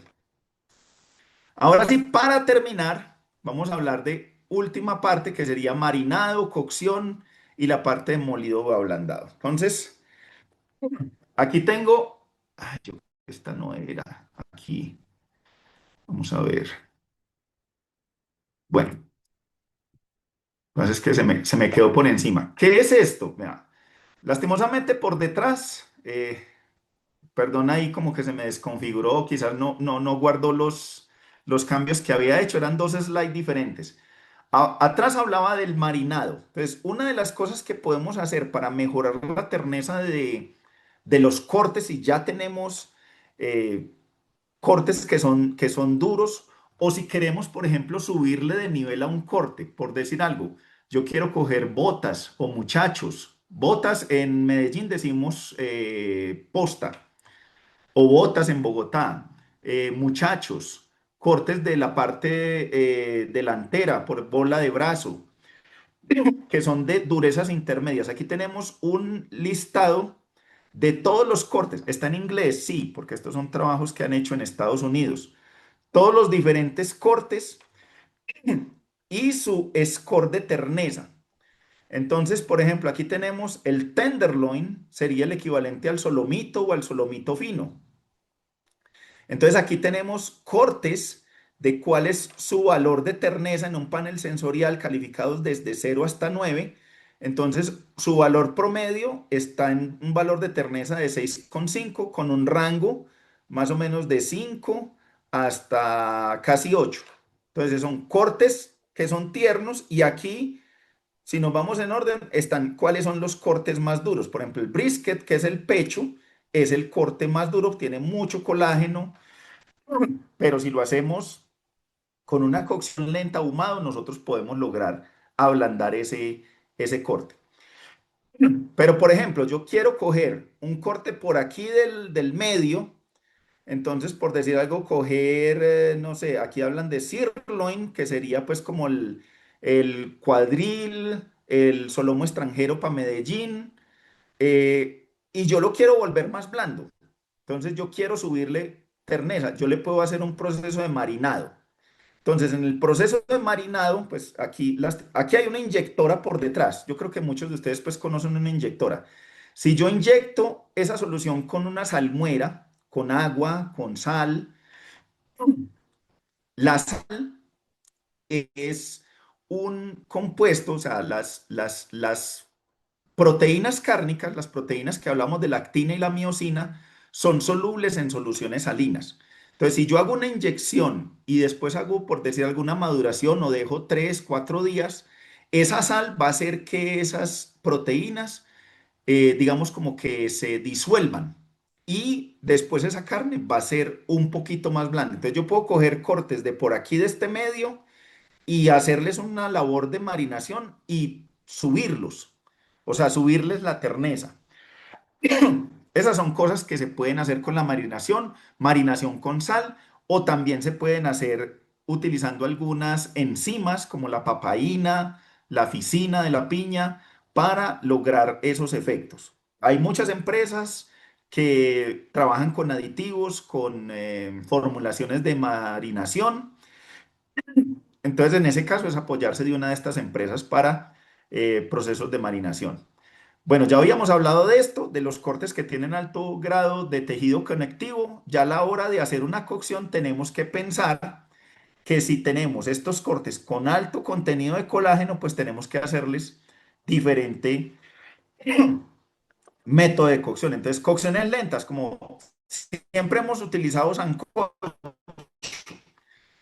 carnes duras para hacer sancocho, pero no es lo único que podemos hacer. Podemos hacer goulash, podemos hacer el horno, cocciones lentas en horno. Podemos utilizar los hornos ahumadores, los briskets, las costillares de res. La parte, por ejemplo, en los asados argentinos utilizan mucho los cortes de vacío. Aquí en Colombia los vacíos. En Bogotá le dicen la moneda, la corbata, estos cortes. En Medellín hablamos de la punta de falda, de la punta de espaldilla. Todos estos cortes que están en la barriga, en el vacío, ese es el asado de los argentinos. Lo que pasa es que no es una carne pasar en 5 minutos como una carne de lomo. Es un corte, el vacío, los argentinos lo asan en 1 hora y media, en 2 horas, 2 horas y media, para dar ese tiempo a que esa carne se ablande. Y como tiene buen contenido de grasa, pues entonces eso hace que la carne quede jugosa. Cuando tenemos cortes que son de bajo tejido conectivo, como la parte de los lomos, que son músculos de soporte, pues ahí podemos pensar en asar, en freír, y métodos de cocción lentos, como la parte, como les decía, del brisket, de los pechos, utilizar bajas temperaturas por tiempos largos. Para hacer un brisket, para hacer un pecho, se necesitan 8 horas, 10 horas de cocción. Entonces son procesos pues que son lentos para poder romper ese colágeno y que el producto quede bien. Aquí, como les dije, se me olvidó pues como borrarla de la otra donde hablaba de madrinación, pero este es repetir lo de los músculos. Ahora, como le digo, ya estoy terminando. Ya termino mi presentación. Esto es simplemente una tendencia que se ve a nivel de países desarrollados, Estados Unidos, de Europa, de Australia, pero que de pronto aquí podemos utilizar, que es el cruce, en inglés se llama el beef on dairy. ¿Qué quiere decir? Ganado de carne en ganado de leche. Entonces, donde tenemos el ganado de leche, en nuestro medio generalmente la gente tiene Holstein, una vacada Holstein, y siempre insemina con Holstein. Pese a que todos los terneros y todas las terneras no las utiliza para reemplazo. La tasa de reemplazo normalmente en una ganadería de leche es del 20% anual. Entonces, para obtener, si tengo 100 vacas, cada año reemplazo 20. Eso es lo que indica pues el 20%. Entonces necesito 20 terneras al año para reemplazar esas 20 vacas que más o menos salen. Entonces, para tener 20 terneras, yo no necesito inseminar mis 100 vacas con toros Holstein. Entonces, puedo inseminar nomás la mitad de mis vacas, 50-60% para sacar las terneras. Y si utilizo semen sexado, que utilizan semen en Holstein, donde tienes mayor probabilidad de tener hembras, pues mucha menos vacas vas a tener que utilizar en este tipo de cruzamiento para garantizar tus reemplazos. Entonces, en Estados Unidos, el 40-50% de las vacas, 40-50-60%, dependiendo de los porcentajes de preñez de cada lechería, se toma ese 40% superior de las vacas de leche, se insemina con semen sexado de machos Holstein para, digamos, tener vacas para la subsiguiente generación. Y el resto de vacas las cruzan con semen Angus, obteniendo este animal cruzado F1 Angus por Holstein, el cual es un animal que, digamos, como es como medio, como F1, tiene buenas masas musculares, no es tan huesudo como el Holstein. ¿Y qué pasa? ¿Se acuerdan cuando les hablaba de que la Holstein es una de las razas británicas? Es una raza que proporciona marmoleo. Y tenemos el Angus que también proporciona marmoleo. Entonces, en Estados Unidos, el uso de estos animales ha hecho que se suba mucho la cantidad de choice y la cantidad de prime, de carne choice y de carne prime en las plantas de los Estados Unidos. Esta es la representación, simplemente que cada vez en estos momentos el prime, que es la de mayor, esto simplemente indica, el negro es los ganados convencionales, o sea, cruces de Angus por Hereford. El rojo significa el Beef on Dairy, o sea, es F1 de Angus por Holstein. Y la barra gris indica el porcentaje de animales que son Choice o Prime del Holstein. Entonces, con ese cruce están logrando muchos animales, proporción de animales que son Choice o Prime, que esto lo paga mejor la industria.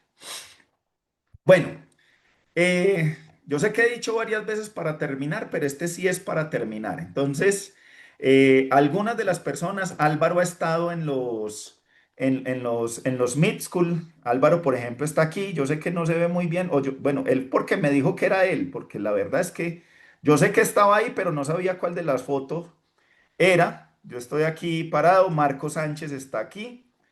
Este es el grupo que tuvimos el año pasado, visitas a plantas. El Mid School de este año se realizará del 16 al 22 de agosto en Lubbock, Texas. Vamos a feedlots, la gente ve cómo se hace un feedlot en los Estados Unidos, las razas, los animales, cómo son los animales que van al sacrificio. Hacemos prácticas de cortes, cómo se hacen los cortes en Estados Unidos, cómo se hace la evaluación del marmoleo. Lo que vimos ahorita lo vemos mucho más extendido durante toda una semana. Hacemos visitas a plantas de allá, vemos cómo es una planta en los Estados Unidos, lo cual pues es una experiencia, digamos, muy diferente porque pues una planta de estas, por ejemplo, la que estábamos visitando ese día, procesa 5.000 reses en un solo día. Entonces, mientras que en las plantas grandes de nosotros procesa 200 reses, 300, 500, las muy grandes, allá la velocidad de línea son 300 por hora. Entonces, pues uno solamente cuando ve eso en vivo y en directo es que realmente se pone como en perspectiva de qué tan grande es la industria de carnes en muchos países, las posibilidades que tenemos nosotros de crecer. Por si las moscas, pues aquí están mis credenciales. De todas maneras, pues yo le voy a facilitar eh, la presentación a Álvaro, a la secretaria, para que ustedes sepan, pero pues, o si quieren, tómenle pantallazo aquí. Esta es mi información. Yo vivo en Colombia. Como les digo, pues hago todas estas labores de asesoría a la parte de carnes, especialmente la parte de calidad de carne, también en la parte de inocuidad. Y bueno, si tienen preguntas, tranquilos, o sea, no hay, por preguntar nadie, nada, no le cobra acerca de la presentación. Entonces ya devuelvo la presentación a Álvaro o a la persona que esté. Espero no haberles quitado demasiado tiempo y espero pues que haya valido la espera del aguante durante la charla. Doctor César, muchísimas gracias. De verdad que, como lo dije al principio, iba a ser una charla magistral, muy completa, muy detallada y sobre todo muy generosa de su parte. Efectivamente, estamos un poquito largos en el tiempo. Sin embargo, si usted está de acuerdo, podemos aceptar dos preguntas si las hubiera. No sé si atendemos dos preguntas y cerramos. Entonces, si alguien está interesado, si quiere abra su micrófono y hace la pregunta. Se presenta y hace la pregunta. En el chat hay unas intervenciones, no sé si son preguntas o si simplemente son saludos. Sí, sí, señor, son preguntas. Entonces te leo la primera. Dice, ¿en qué tiempo o días, cuál es la temperatura óptima para maduración en seco? Dry age, de pierna de res con hueso. Correcto. Entonces, dentro de por eso les digo que aunque traté de cubrir muchas cosas, hubo muchas cosas que se quedan en el tintero. La maduración en seco. Entonces, ¿qué es la maduración en seco? Hablamos de maduración en húmedo cuando, por ejemplo, tenemos la bolsa de empaque al vacío, ahí no hay pérdida de humedad, no hay pérdida de más de peso como tal. La maduración en seco es cuando metemos simplemente el corte sin bolsa, lo metemos a una nevera, a una cava de refrigeración.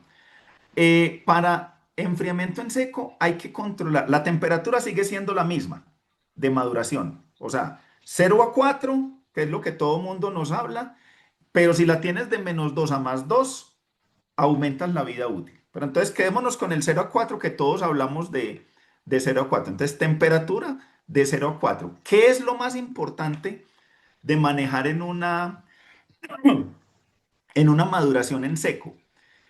Hay que manejar humedad relativa.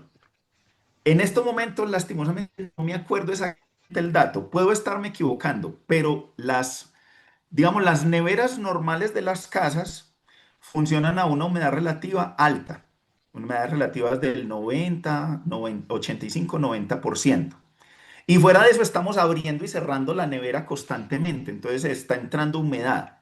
Eso hace que las neveras no sean el ambiente más propicio, o una nevera de la casa no sea el ambiente más propicio para madurar, por ejemplo, carne en seco. En caso de que queramos hacer carne en seco, debemos tener o una nevera solamente para hacer eso, o sea, una nevera que no estemos abriendo todos los días para sacar huevos, para sacar carne, para sacar leche, sino que la tengamos cerrada. Una nevera que solamente se abra, por decir alguna vez a la semana. O hay neveras específicas, refrigeradores específicos que mantienen una humedad relativa constante. Generalmente, si la memoria no me falla, es como por debajo del 80%.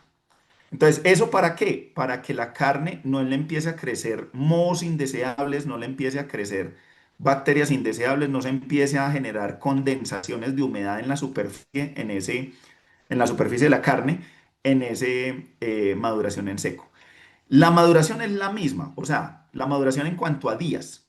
Entonces, a partir de los más o menos de los 10-15 días, tú empiezas a sentir ese efecto de ablandamiento. Cuando hay maduración en seco, también hay una deshidratación de la carne. Eso hace que los compuestos del sabor se concentren. Por eso la carne cuando se tiene lomos, piernas, hidratación en dry age, es un sabor característico, es un sabor más fuerte acá.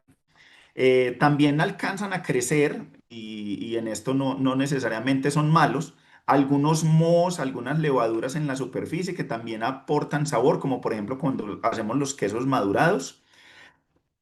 Entonces, todo eso ayuda a mantener eso. Entonces, para cerrar la pregunta, temperatura igual, 0 a 4, temperatura de refrigeración.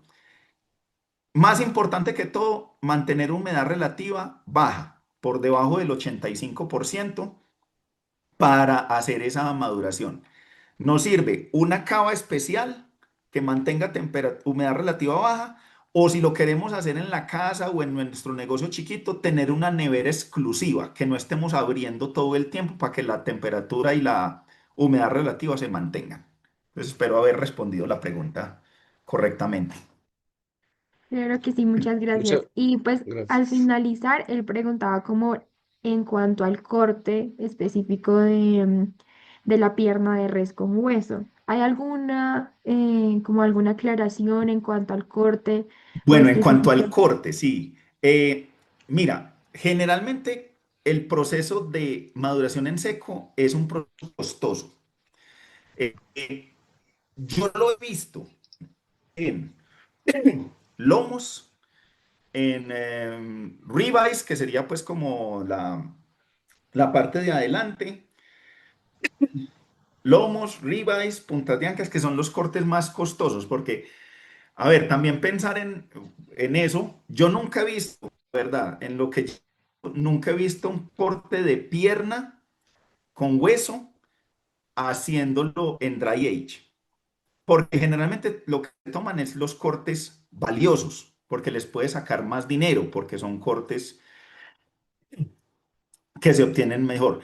Ahora, en Estados Unidos, Álvaro, que estuvo allá y varios de pronto ustedes, se hacen algo que se llaman los cortes primarios, o sea, se cortan los lomos con hueso, se corta la chuleta y así con el hueso completo, como aquí como este que se muestra acá, con el costillar completo, toda esa sección con hueso se mete a hacerle el dry age. Entonces, si tú tienes una pierna y la quieres meter con hueso, en Estados Unidos los lomos se meten con hueso. Entonces, el hueso no tendría ninguna interferencia en el proceso del dry age. Lo que sí te cuento es que lo que he visto allá en Estados Unidos es que el dry age se hace generalmente por cortes. También en la Universidad de Texas Tech, como tenemos más espacio, hacemos dry age en canal completa. O sea, toda la canal se deja colgada en refrigeración durante 30 días. Y después se hace la fabricación de los cortes. La superficie de la canal, si lo que está expuesto a la superficie, vamos a ver si puedo volver a esto. Todo lo que está expuesto a la superficie se pone negro, se deshidrata completamente. Pareciera como si fuera un mango, como una cáscara de mango. Pero una vez usted quita esa parte que está deshidratada, a los 2 o 3 centímetros la carne está nuevamente normal, hidratada. Y en ese caso, en el dry age, está toda la canal colgada, con hueso, con todo. Entonces, el hecho de que tenga hueso no tiene problema. Lo que te digo que tienes que tener en cuenta es temperatura y humedad relativa. Y si, lógicamente, tú vas a tener el corte en dry age, pues que la carga microbiológica que tenga ese corte sea lo más baja posible para que te aguante durante ese proceso de maduración.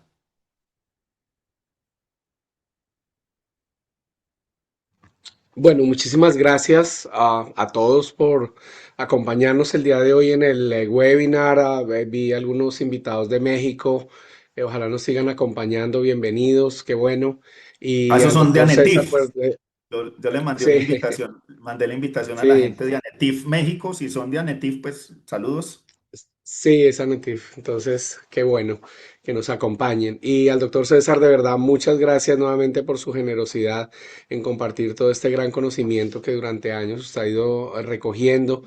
La Asociación de Frigoríficos de Colombia está para eso, es lo que hacemos, poder compartir, poder difundir todo este tipo de información para que haya, aprovechemos esos valores agregados para nuestra industria y que la industria cárnica la sigamos creciendo, mejorando y pues cada vez podamos tener una mejor calidad de carne. Ahí están los datos, quienes quieran tomar un pantallazo Está el correo de César y su teléfono por si tienen algo. Y de pronto, César, tú me confirmas si las personas que están interesadas en participar en el próximo Meet School, que es en agosto, pues digo como mi testimonio porque pues lo he podido, he tenido la oportunidad de asistir. Es una semana maravillosa, es una semana de demasiada actividad donde nos llevan a conocer los feedlots, cómo es el manejo. Ahí vemos en la foto que puso César, podemos incluso interactuar de alguna manera muy cerca con los diferentes animales que tienen allí. Realmente aprende uno demasiado de ellos en cuanto a la forma de la nutrición, cómo hacen las dietas, cómo las formulan. Las personas que trabajan en las granjas salen a explicarnos exactamente todo el proceso. Igual vamos a plantas de beneficio muy importantes, no sé este año cuál tengan proyectada. Yo tuve la oportunidad de asistir a la planta de Ay, Cargill, que es Cargill, una de planta de Cargill. beneficio de 5.000 animales, un beneficio de 5.000 animales por día. Realmente demasiado interesante, nos guían toda la visita, nos la explican. Y algo que quisiera aclarar es que el Mid School es en español. Entonces vamos a tener la tranquilidad, las personas que de pronto no manejan inglés, de poder asistir al curso porque es totalmente en español, es lo que se dicta. Y en la cátedra hacen un beneficio de una red, o sea, vemos el feedlot, tiene los animales ahí dentro de la universidad y en la universidad, en el centro, digamos, de investigación de la carne, ahí tienen hecho a escala una línea completa donde se beneficia, hay aturdimiento, hay la zona de sangría, la zona de visceración, absolutamente todo, los cuartos fríos y luego para poder hacer los ejercicios los mismos estudiantes que están haciendo sus maestrías y sus doctorados son las personas que están haciendo el proceso, son como los operarios, que mejor uno que aprender en vivo, entonces ellos también le van a uno explicando exactamente qué es lo que se hace en cada una de las operaciones,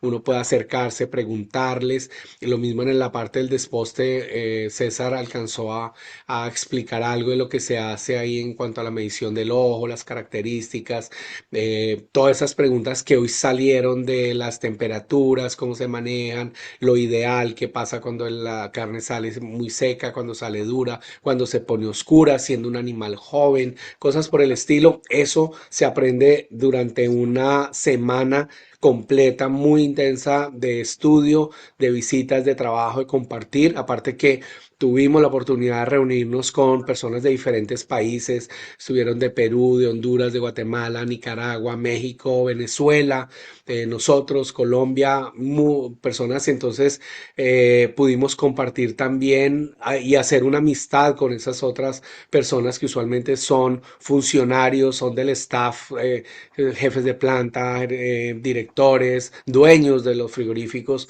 en los diferentes países, entonces también establecimos como esa relación de amistad y esa conexión y hemos tenido la oportunidad que o nos visiten o visitar esas plantas o recibir información porque se mantiene el contacto en unos grupos. Entonces realmente aprovechen, ya se viene, está en agosto para que alcancen a programar sus reservas y todo lo que tienen que hacer pues para poder asistir porque la verdad es fantástico.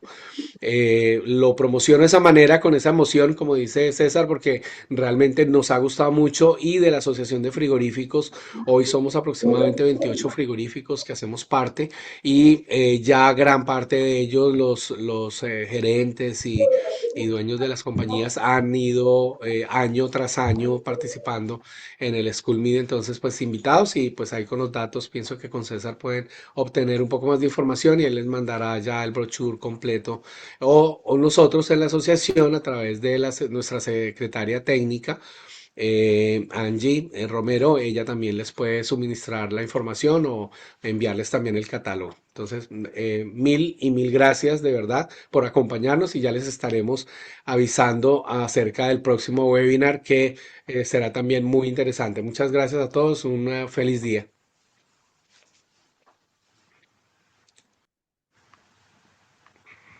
Bueno, hasta luego. Cualquier pregunta me pueden escribir al email, pregunta de la presentación o preguntas del, del Meet School. ¿Ok? Hasta luego. Muchas gracias por la atención. Muchas gracias. Hasta luego para todos. Va a finalizar la reunión. Que estén muy bien.